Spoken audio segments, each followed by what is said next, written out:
We are 22S Radio, the next wave of K-Beach. 22S Radio is 22smedia.com and 88.1 FM KKJZ HD3 Long Beach, Los Angeles. Ladies and gentlemen, boys and girls, children of all ages, and now, our World Broadcasting Tag Team Champions of the World. I'm Ethan. I'm Rob. And welcome to episode, what is this, 69, 70? Yes, 69. 69 Yeah. of Beyond the Ropes, alright. I know last week we had some confusion over which episode it was, but we're almost to episode 70, so that's really cool. As always, you can give us a like on Facebook, facebook.com/Beyond the Ropes, where we post additional news about pro wrestling, our predictions, videos that Rob films for this radio show.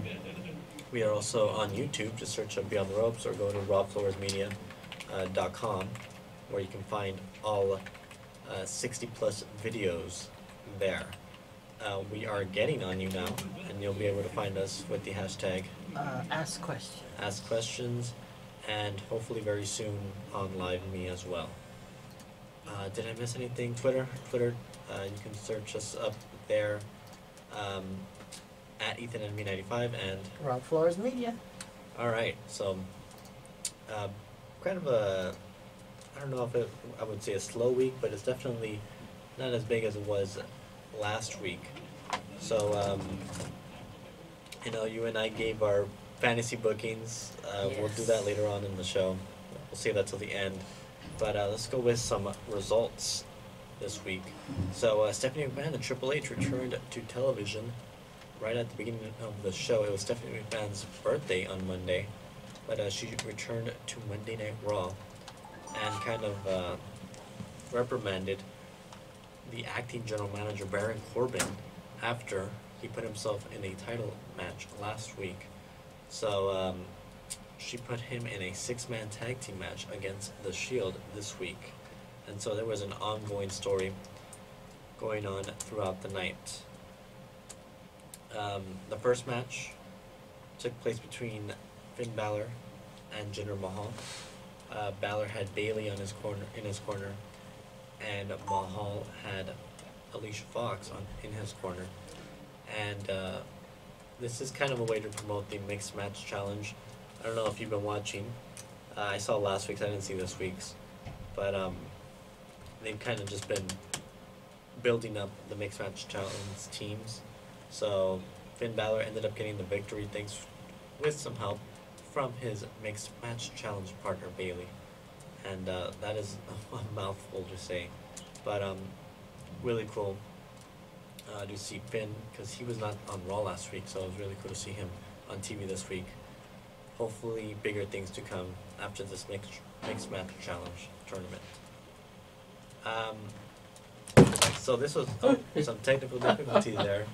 Phones are flying across the room.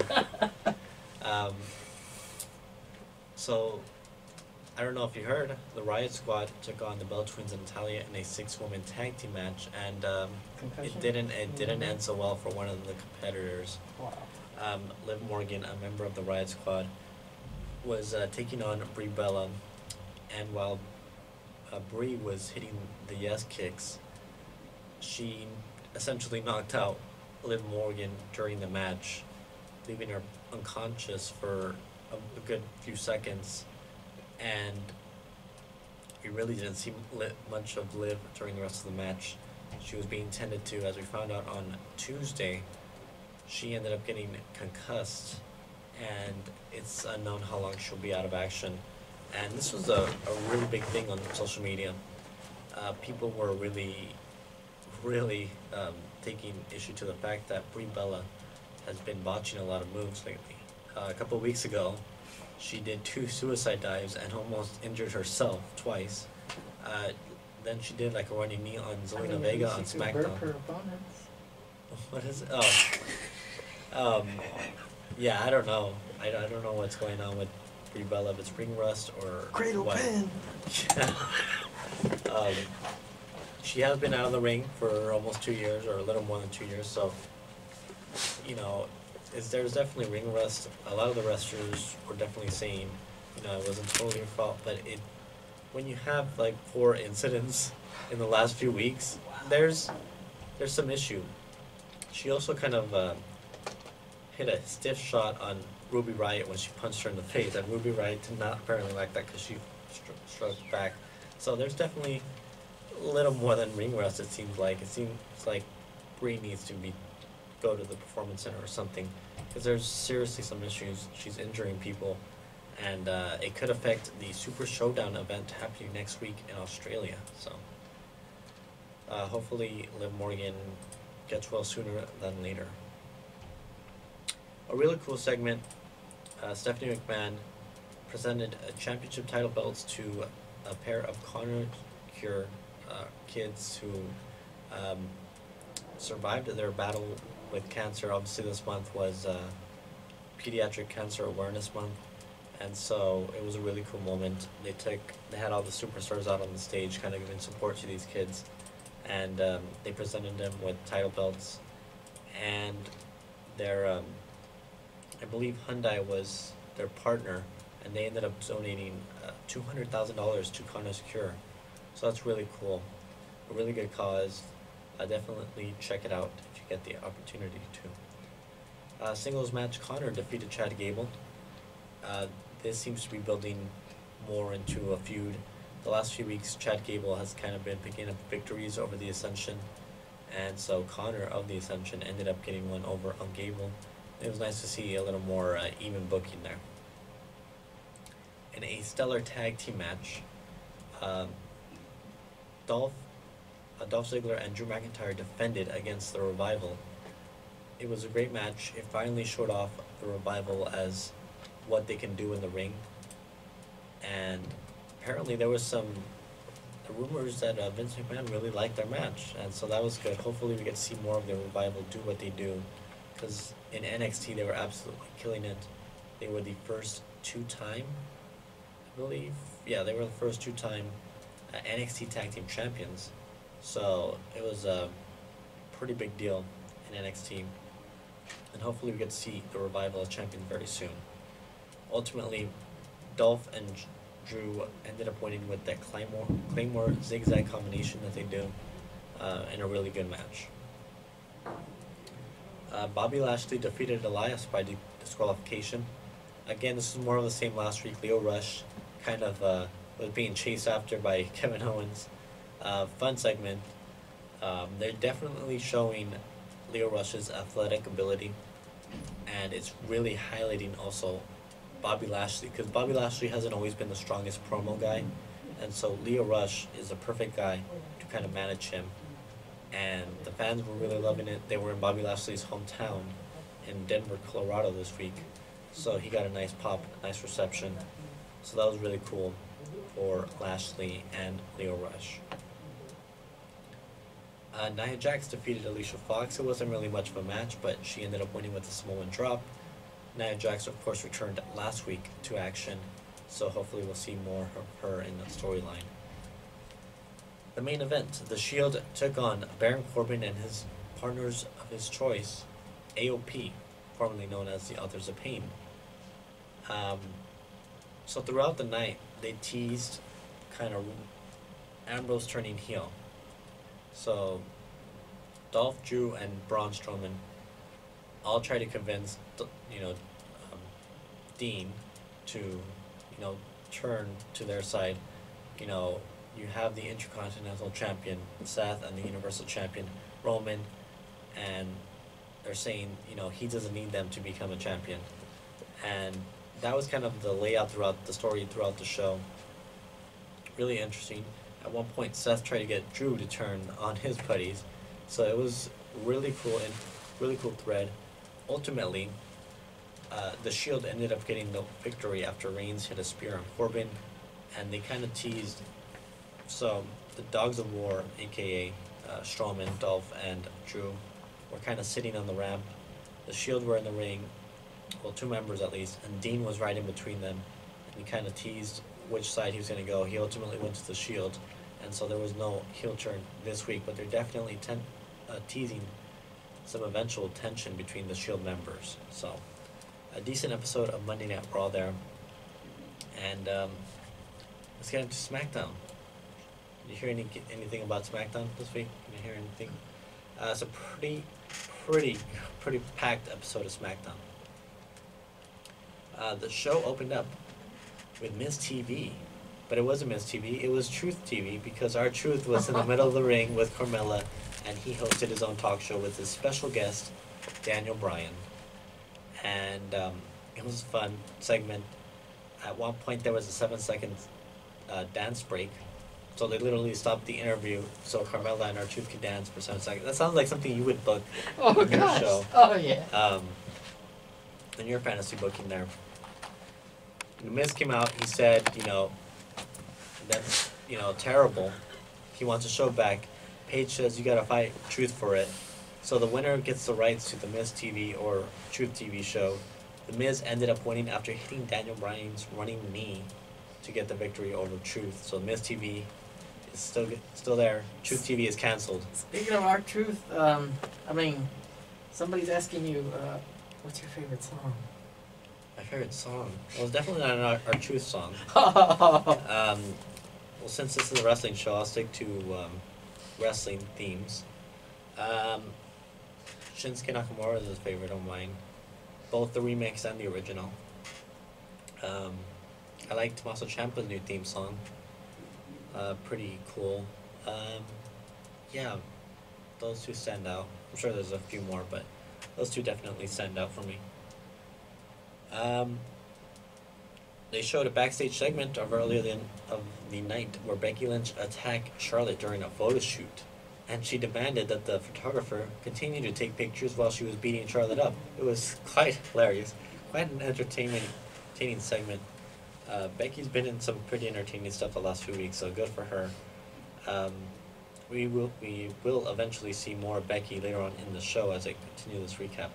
But Charlotte was essentially taken home after this, or sent home, to recover from her attack. Sheamus defeated Big E in a pretty good match between those two. Obviously, the Bar will take on the New Day in a tag team match for the SmackDown Tag Team titles at Super Showdown. Kofi, one member of the New Day, actually hit a pretty impressive milestone this week. Did you hear about that? You did not? It was posted all over social media. But I'm trying to get this up here on Instagram now. But Kofi hit a milestone. He now holds a record in WWE. The superstar with the most days as a tag team champion in WWE. So Mr. Fuji was at 932 days. Billy Gunn was at 953. And as of Monday, Kofi is at 954, officially surpassed Billy Gunn. He's now at, 957, maybe?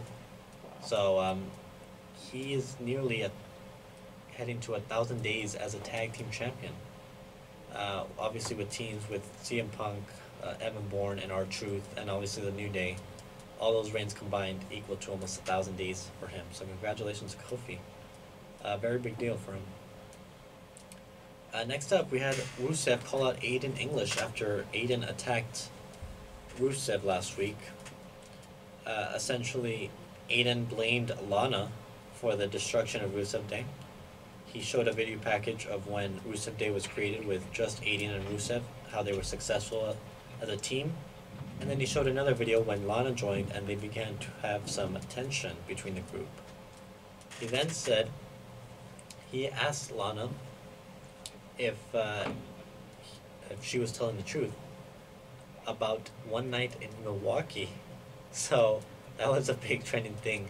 So we don't know what that means, but we'll find out next week because apparently Aiden English has video footage of what happened in that one night in Milwaukee. So then we'll find out next week on SmackDown, something to look forward to.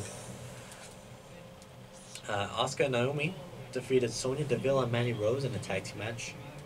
Asuka and Naomi will face the Iconics in Australia, so they're building their team. They had a nice finisher of kind of a dueling kick type of move there, so that happened. The Iconics were on commentary and they were great. Shinsuke Nakamura defeated, Ty Dillinger defeated Shinsuke Nakamura via disqualification. after Randy Orton attacked the Perfect 10. And Orton was asked backstage if that was his next victim, and he said no. He just said, the Perfect 10 pissing me off. So I mean, it's great that, having a veteran wrestler like Randy Orton, a decorated, multi-time heavyweight champion, is taking the time to, be in the ring with, someone someone who needs it. Yeah. The thing is, he just said, no, he's not his next victim, so I'm starting to think this is only going to be like a one match, and then he's going to move on. I mean, every time somebody gets somebody, eventually, there's a thing where they're like, no, I want a match. I feel like there'll be a match next week. Randy Orton will win, and he'll pick his next victim, because he said Ty Dillinger wasn't his next guy. I think Ty is just going to be a pawn next, unfortunately, because I would like to see this feud. I got excited for a second until Randy Orton made that statement, and then I like how going back to like the rivalry where he had years ago with Edge, and it was the whole pick your poison match, and Christian came out, and it wasn't really. He was like, "No, Christian was not your opponent, Edge." Right. Yeah, this is definitely Randy's kind of best work in a long time as a heel.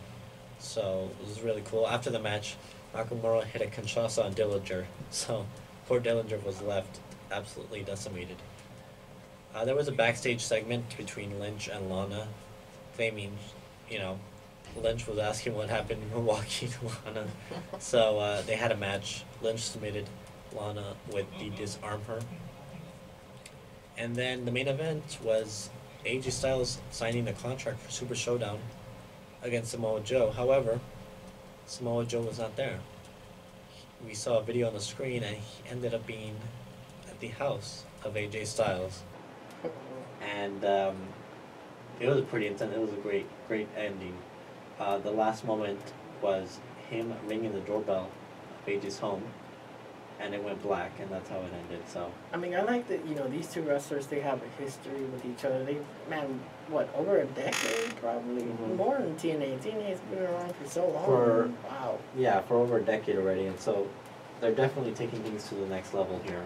They've acknowledged that they've been friends for a very long time. They've known each other for a very long time, and now things are getting very personal with the storyline, and it should lead to a great match at Super Showdown. I wonder now, is the Cowboy James Storm a free agent or not? Because he's not working with any. Yeah, I like the post that recently came out. So I don't think anything's gonna come of that. Most of the time, superstars are told to keep quiet about if they're gonna go to WWE. The fact that he posted a picture with someone wearing a shirt. You gotta comment, man. What is it? Do you like to be famous? Why? Is that a question? Yeah. Sure. Can you tell where our viewers are coming from? No. Okay. I'm trying to figure that out. So I think we should take a break. Okay. We haven't taken a break yet. Do it. Did you know that Long Beach State offers 151 different degrees? And annual tuition is nearly $3,000 less than the national average, leaving Long Beach State one of the best value campuses in the nation.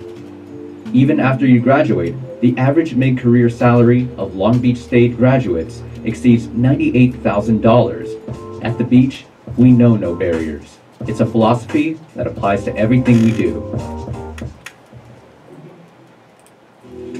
The University Honors Program at Cal State Long Beach is committed to providing an academically enriched, community-minded, and culturally diverse environment for talented and high-achieving students. Benefits include scholarship opportunities, priority registration, personalized advising, smaller class sizes, and graduate school level preparation. The application for the spring 2019 semester opens November 15th, and the deadline to apply is December 15th. For more information, please visit our website at csuob.edu/honors.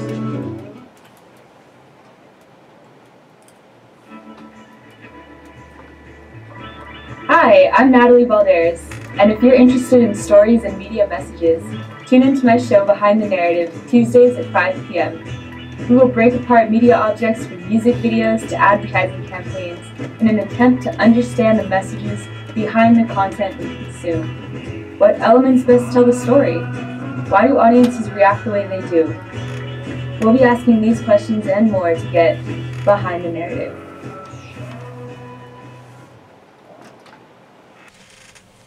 And we're back with episode 69 of Beyond the Ropes. I'm Ethan. I'm Rob. We reached 50 people now, right? All right, we are currently on Live Me with, how do they find us there? Live Me is live pro wrestling talk show, and we have you now with, we're number 2 on the hashtag. We've risen up the ranks right now. Awesome. Hashtag ask questions, correct? Yeah, with 10 likes right now. Cool. So Thank you for tuning in. As always, just search up Beyond the Ropes on YouTube and you'll find all 60 plus of our videos. So many camera angles. We got 1, 2, We've got 3, 4, 5. and then we've got you now. We have Live Me, so we're all over the place. Just a little note, 2 years ago today, we actually had an episode of Beyond the Ropes. This came up on my Facebook feed. Wow, it's been years already, huh? Yeah, we talked about the hardcore style, Oh. and we had a match that we attempted to color commentate in TNA cage match. So I remember doing that. We should probably figure out to maybe do one of those sometime. But that was really fun. Just a little note there. Speaking of hardcore, did you see that post of Tommy Dreamer? He had a dessert and it said ECW and like syrup. Nope, I did not. It was just a dessert or what? Yeah, it was just a dessert, but That's somebody wrote ECW with like the syrup or whatever that was. That's funny. So NXT yesterday. Did you watch it? No? Yes? No, but I was listening in. Basically, I saw the Scott Hall photo shoot right now a while ago. There was a photo pretty good. shoot? Yeah, it was pretty good. I have no idea what that is. It's just him walking through memory lane, WWE photo shoot. Oh, okay, the photos photo that he was- shoot. Okay, yeah. I didn't know that was a new episode this week. Yeah, That's that's cool. pretty good. NXT, essentially, we confirmed the NXT Women's title match happening at Evolution, the all-women's pay-per-view. It'll be Kairi Sane defending against Shayna Baszler. Shayna Baszler's gonna take that belt back. That championship belongs to her right now, man. It's possible, but I don't know. The introduction of the 4 horsewomen. No, she's gonna stay in it. No. I mean, they Because- did help her. The other 2, they helped her already in the match. I mean, it's possible. No, the other 2 are too green though to still be. They're not gonna put them on TV yet. They're not. They're gonna have them stay in NXT another year. I don't see the 4 horsewomen, especially with Becky and Charlotte feuding. They're not teasing no 4 horsewomen match yet. Because, I mean, the build-up, Survivor Series is the perfect venue to have them cross paths, and I don't know, I just feel like you have to slowly build up already now, the whole famous MMA 4 horsewomen versus the wrestling 4 horsewomen. I don't see it happening for another year. It's too soon. And then you have the Becky and Charlotte feud. They just started that. They can't just stop it. Just a team. But that's the thing. A team that can't get along, just like the Alliance versus Invasion, that was a great thing. It's too good right now. Too good of a feud to just. It's too good just to put them together back again. It's gonna be a while. It could continue the rivalry where they'll be like, no, Becky and Charlotte's rivalry, that's what, cost us the match. And, the MMA 4 horsewomen get the first victory. I don't know. I think, and then you have Ronda still as champion. That's, yeah. I don't know. I don't see it happening right now. They have time to do it, and they should just. And then considering separate brands and stuff. Yeah, they have to get them all in the same So brand if too. Ronda has one belt, and Charlotte has the other belt from the other brand, right now it's a perfect scenario. Both women's championships from both different brands, and that's what Survivor Series is all around. It's all about The it. women's title. Well, Becky has the title right now, but That's even better right now for the moment. it's better. Yeah. I don't need those titles being put up in one storyline. You need to have separate. You had no titles in that feud. But anyways, some news. Monday Night Raw drew the lowest viewership in history. Numbers are going down for Raw. Roman was on the show this week, right? He was barely on the show. He was in the beginning, but they were the Shield, and then at the end that was also the Shield. That was it. Oh man, I mean, usually once the Shield reunites, like that's a big thing. So that's very surprising to hear. Yeah, it's pretty. I mean, other than that, there wasn't really anything eventful. SmackDown was a great show. Somehow they're still doing well because they have the big Saudi Arabia money that they're making. Man, that's gonna be really something. I mean, with all the money they're making, Mm-hmm. all And the with Shawn Michaels the Fox, the Shawn Michaels talk that he might compete. So a lot of stuff. I like how if the price is Building right, up. someone's willing to come out of retirement to compete. Yeah, I mean, why not? If you know you can make that much money, do it. Wow. But yeah, so let's get into. I don't know what else we should talk about. I'm not seeing a whole lot of other news here. But shall we get into our fantasy bookings? Sure. All right, so, well, you had a pay-per-view this week that you booked. Yeah. Do you want to start with yours and then we'll... I don't have it in front of me, but you could like. All right, so I'll look it up here, what happened, because a lot happened. I'll say that. You had apparently R-Truth singing the national anthem. Yes, I mean, gotta take advantage of the fact to acknowledge that he is a talented individual in real life. Well, he's a rapper. Well, He's not a... hidden talent. We didn't know. I didn't know he could sing. He actually, not discrediting rappers or anything. That's impressive, but he's like, that's the national anthem. You're trying to... Apparently, there was a fancy event that Dean was wearing a tux. He wasn't on the card again. He's just being eye candy, I guess, for Renee Young or whatever. Let's see. They talked about the show. Let's see, Fandango was once again backstage dressed up as something. Boy, I bet he's really missing being with Tyler Breeze or something, because Is Elvis at that point because they were in Memphis? he was still dressed as Elvis, making a peanut butter and jelly sandwich, bacon sandwich. So that doesn't sound right. That doesn't sound right at all. Let's see. The King was still looking for his crown. He still got another Burger King crown. There was a women's title match, apparently. No countouts. Nia Jax ended up losing because Maurice got involved, right? Mm-hmm. So I wonder what the relationship with Maurice and Nia is, or Lana, excuse me. Mickey James lost. Shayna Baszler. You got Drew and Dolph here, and Samoa Joe feuding. You got Bray Wyatt still in Matt Hardy's compound. Yep. Stuff is going on there. I don't know what. I think he kidnapped a person. I'm pretty sure that's illegal. Let's see. The Joe and Dolph had a match, right? Yep. And then we had... And they both ended up finishing strong because neither of them ended up like... That's yeah, right. Dolph passed out, but he That's didn't right. tap. He passed out. That's a good booking decision. And they went the 60 minutes like Dolph was bragging about. I didn't know it was an Iron Man match until the end of the match. But, yeah, that was a long match. Fandango faced Bobby Roode, correct? So Fandango was busy this pay-per-view. Your WWE Monarchy was, by the way, the name of your event. Hornswoggle was still around with Dink the Clown. I didn't know Dink was still around. Well, remember, I mean, pretty much with WWE owning the rights to like stuff. That's why Jericho came back as Doink one time. True. Let's see.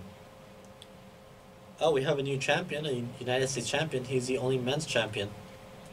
Yeah. So I don't know if you want to talk about that or not, but Jimmy Uso.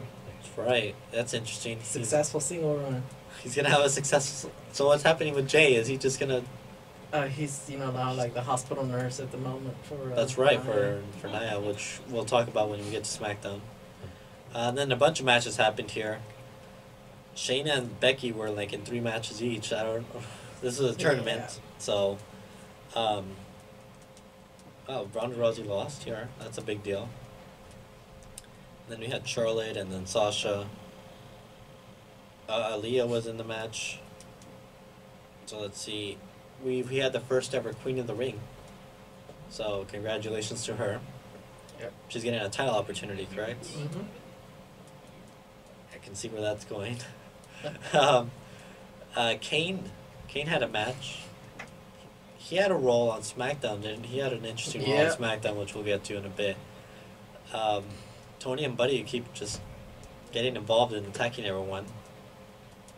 Matt Hardy had a match with Mark Henry. Mark Henry had something interesting going on SmackDown too.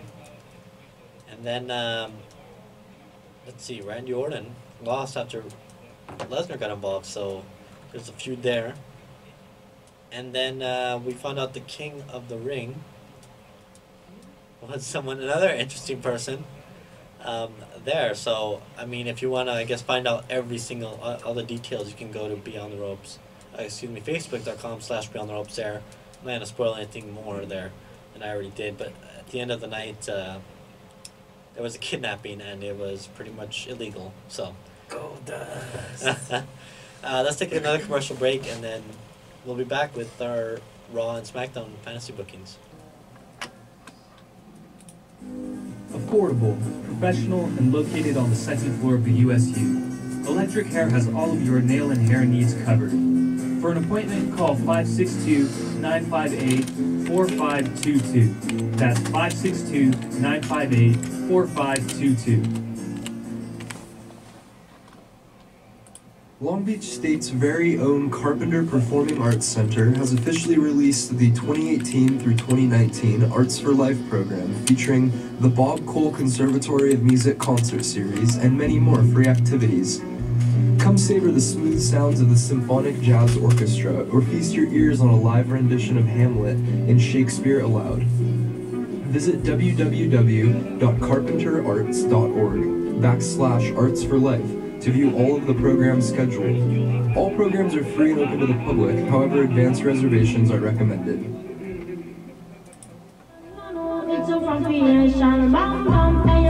Hey, do you like movies and television? If you do, why don't you tune into 22 West Radio at 10 a.m. on Tuesdays to listen to the Theater Lobby with your host, Victor Wright, and he'll tell you all about those movies and television that you love. See you then!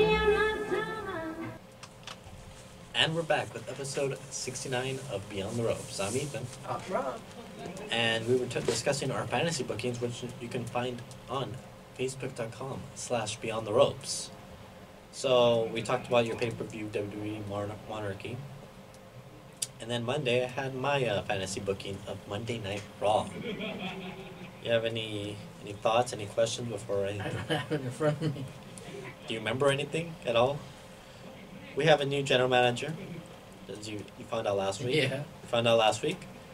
Mike Kanellis is now co-leading with Kurt Angle.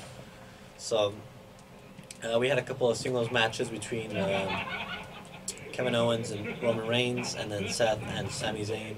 That feud seemingly came to an end. We'll find out. There was a little tension between Kurt Angle and Mike Kanellis.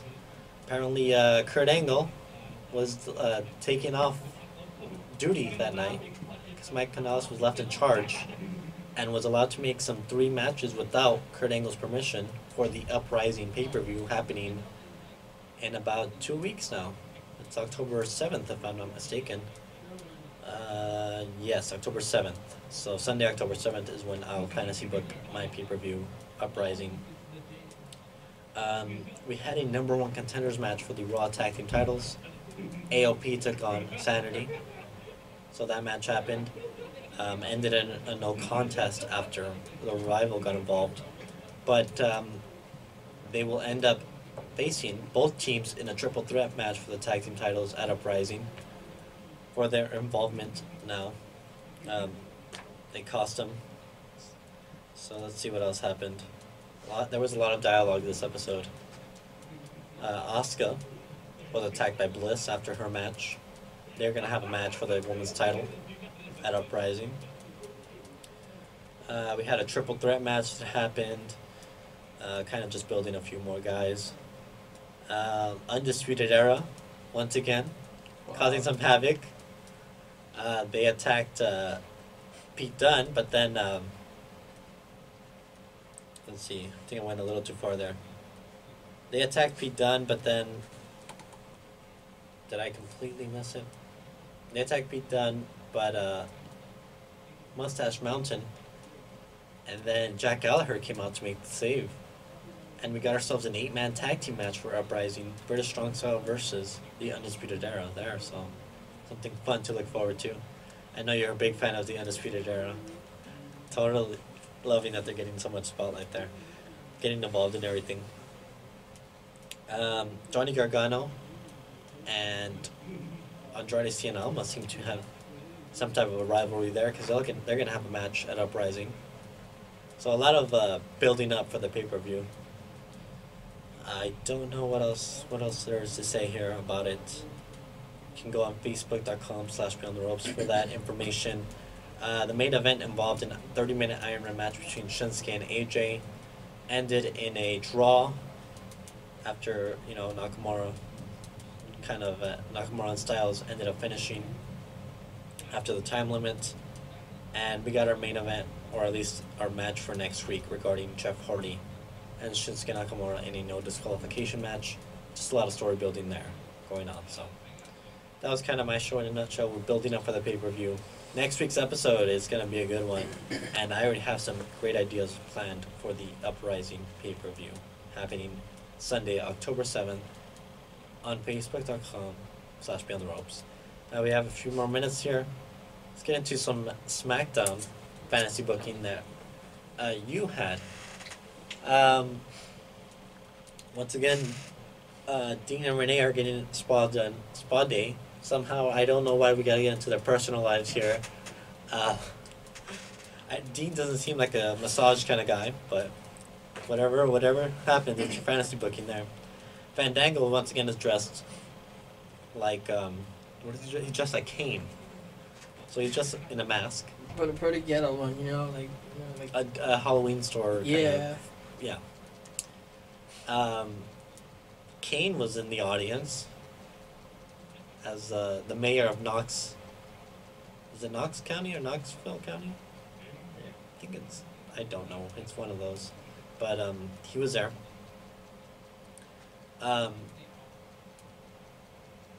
Apparently King had some words against my general manager.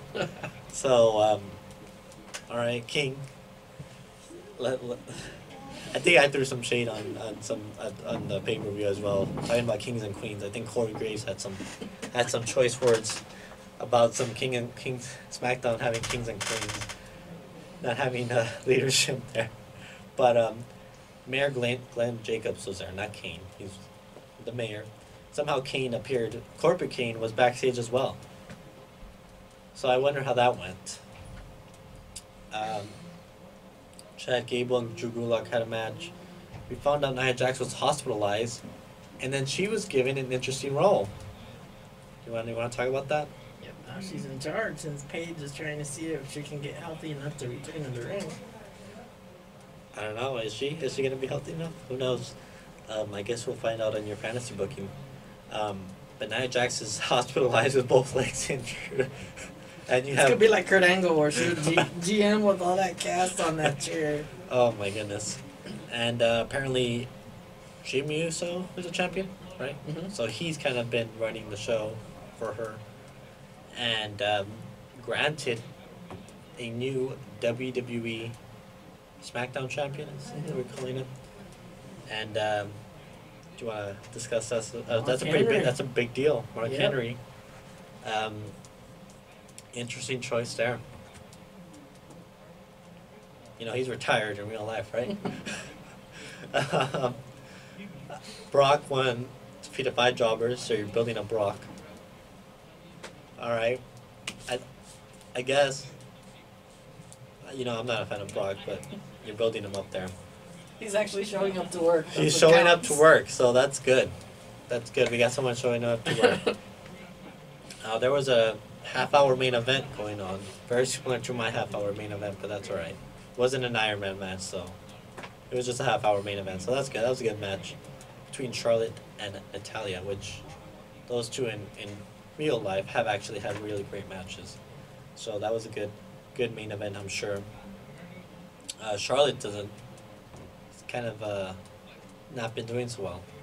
So I wonder what that's going to lead to. It was noted there. And apparently, we found out a little more about Bray Wyatt and Goldust. I feel like there should, on your fantasy booking, someone needs to call 911 because I'm pretty sure, you have Booker T call. I don't know what's going on. You have Goldust being tied up. But we did find out Halloween Havoc is next as the pay-per-view. That's right. I skipped over that. Halloween Havoc, you have your pay-per-view happening. When is it? So it'll be the last Sunday. Sunday, October 27th, I believe. Yeah, so the Elimination Chamber has been modified as the Elimination Chamber of Sunday, Horrors. Sunday, October 28th. It's a Sunday, right? So okay. Yeah. So Sunday, October 28th, exactly a month from today, you're having your pay-per-view, the return of the Halloween Havoc event, and you mentioned the Elimination Chamber. You want to talk about that? The Elimination Chamber of Horrors. So basically, it's almost the same structure, only the pods are bigger. Mm-hmm. There's going to be a medical professional in each one. I would hope so. Because the only way to beat the opponent, obviously, it's like first blood match, sort of, because you have to have their forehead open, and then you put them in the pod. And it's covered in barbed wire, correct? The chains have barbed wire. That is frightening. I would hate to be on your show. I'm sure my superstars are very happy to be on the safe show. What a way for Halloween Havoc to return that That way, is absolutely scary. That is definitely a scary match. And hey, I know that the winner may not be 100% at the end, but he has a title shot at the end. He may not be alive by the end of the match. We may have some scary finishes. But anyways, we're wrapping up here. That was kind of our fantasy booking in a nutshell. Once again, facebook.com/Beyond the Ropes. Thank you for tuning in to episode 69 of Beyond the Ropes. Once again, I'm Ethan. I'm Rob. And this episode is about to be deleted.